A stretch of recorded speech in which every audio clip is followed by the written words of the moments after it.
Race course ಆರ್ಥಿಕವಾಗಿ ಅಷ್ಟು ಸದೃಢ ಆಗಂಗಿದ್ರೆ ಮೆಡಿಕಲ್ ಕಾಲೇಜ್ನ ಕನಕಪುರಕ್ಕೆ ತೊಗೊಂಡೋಗ್ತಾರೆ, ಏರ್ಪೋರ್ಟ್ನ ಕನಕಪುರಕ್ಕೆ ಬೇಕು ಅಂತ ಪ್ರಸ್ತಾವನೆ ಕೊಡ್ತಾರೆ. ಇದನ್ನ ಯಾಕೆ ಕೊಡ್ತಿರ್ಲಿಲ್ಲ? ಕುದುರೆ ಫಾರಮ್ದು ರೇಸ್ದು ಕನಕಪುರದವ್ರು ಉದ್ಧಾರ ಆಗಬೇಕು, ಈಗ ಹಾಳಾಗಬಾರ್ದು ಜೂಜಾಡಿ, ಕುಣಿಗಲ್ದವ್ರ ಮನೆ ಹಾಳಾಗೋಗ್ಬೇಕು. ಇದು ಶಾಸಕರದು, ಮಾನ್ಯ ಮಾಜಿ ಸಂಸದರ ಕಥೆ ಇವೆಲ್ಲ. ಅದೊಂದೇ ಹಾಳು ಮಾಡ್ತಿಲ್ಲ, ಆರ್ಥಿಕವಾಗಿ ಏನೋ ಆರ್ಥಿಕ ಚಟುವಟಿಕೆ ಬಗ್ಗೆ ಮಾತಾಡ್ತಾ ಇದ್ದಾರಲ್ಲ. ಗಾಲ್ಫ್ ಕ್ಲಬ್ ಯಾರು ಮಾಡಬೇಕು ಅಂತ ಅಂದ್ಕೊಂಡಿದ್ದೀರಾ ಶಾಸಕರ? ಹೇಳ್ತೀರಾ ಗಾಲ್ಫ್ ಕ್ಲಬ್ ತರ್ತೀವಿ? ಯಾರು? ನಮ್ಮ ರೈತರು ಮೆಂಬರ್ಗಳು ಮಾಡ್ಕೊಳ್ತೀರಾ? Golf club ಆಡಿಸ್ತೀರಾ? ನಮ್ಮ ರೈತ ಸಂಘದ ಅಧ್ಯಕ್ಷ ಹೇಳಬೇಕು, ಗಾಲ್ಫ್ ಕ್ಲಬ್ಬಲ್ಲಿ ರೈತರಿಗೆ ಏನಾರು ಅನುಕೂಲ ಆಗುತ್ತಾ ಅಂತ. ಅದೊಂದೇ ಅಲ್ಲ, ಇವ್ರ ಬಿಸ್ನೆಸ್ ನಡೀತಾ ಇರೋದಲ್ಲೇ ಕುದುರೆಗೆ ಸಪ್ಲೈ ಮಾಡೋ ಮೇವು, ಓಟ್ಸ್, ಬಾರ್ಲಿ, ಇನ್ನೊಂದೇನಪ್ಪ ಲಾಸ್ ಏನಪ್ಪ, ಇನ್ನೊಂದು ಕುದುರೆಗೆ ಇನ್ನೊಂದು ಆಗ್ತಾರಲ್ಲ ಲೂಸನ್ ಇವರೇ ಸಪ್ಲೈ ಮಾಡ್ತಾರಂತೆ. ಅದು ಮಾತುಕತೆ ನಡೆದದೆ.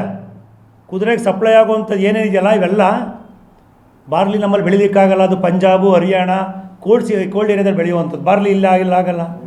ನಾವು ಬಾರ್ಲಿ ಬೆಳೆದು ಕೊಡೋಕ್ಕಾಗುತ್ತಾ? ನಮ್ಮ ರೈತರು ಈ ಭಾಗದಲ್ಲಿ ಬಾರ್ಲಿ ಬರುತ್ತಾ? ಓಟ್ಸು ಆಸ್ಟ್ರೇಲಿಯಿಂದ ತರಿಸ್ಕೊಳ್ತಾರೆ. ಓಟ್ಸ್ನ ಕುಣಿಗದಲ್ಲಿ ಮಾಡಿಕೊಡೋಕ್ಕಾಗ್ತದ?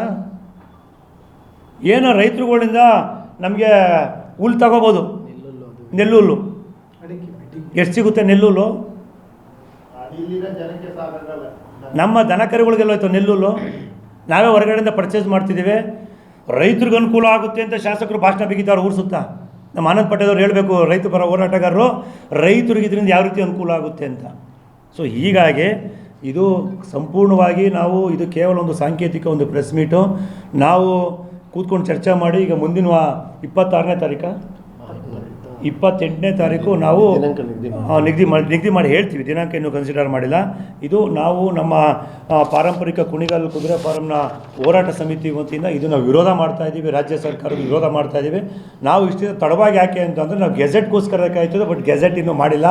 ಅದು ಗೊತ್ತಿಲ್ಲ ಇನ್ನು ಏನೇನೋ ಮಾತುಕತೆ, ಅಂಡರ್ಸ್ಟ್ಯಾಂಡಿಂಗು, ಇನ್ನು ಏನೇನೋ ಅವರು ಕಲೆಕ್ಷನ್ಗಳು ಇರ್ತವೆ. ಸೊ ಹಾಗಾಗಿ ಅದಕ್ಕೋಸ್ಕರ ವೆಯ್ಟ್ ಮಾಡ್ತಿದ್ದು. ಆದರೂ ಕೂಡ ನಾವು ಕ್ಯಾಬಿನೆಟ್ ಬಂದ ಮೇಲೆ ಒಂದು ಅದು ಜೀವ ಬಂದ ಮೇಲೆ ಒಂದು ಮಾಡ್ತೀವಿ. ಈಗ ಈ ನಿಟ್ಟಿನಲ್ಲಿ ನಮ್ಮದು ಒಂದು ಹೋರಾಟ ಸಮಿತಿಯಿಂದ ಈ ಒಂದು ಪತ್ರಿಕಾಗೋಷ್ಠಿ ಕರೆದಿರುವಂಥದ್ದು. ಈಗ ನಮ್ಮ ರೈತ ಪರದ ಆನಂದ್ ಪಾಟೀಲ್ ಅವರು ಈ ಪತ್ರಿಕಾಗೋಷ್ಠಿ ಕುರಿತು ಒಂದೆರಡು ಮಾತನಾಡ್ತಾರೆ. ನೈಜ ನಿಖರ ಸುದ್ದಿಗಾಗಿ ಜನಶಕ್ತಿ ನ್ಯೂಸ್ ಚಾನೆಲ್ಗೆ ಸಬ್ಸ್ಕ್ರೈಬ್ ಆಗಿ, ಬೆಲ್ ಐಕಾನ್ ಒತ್ತಿ.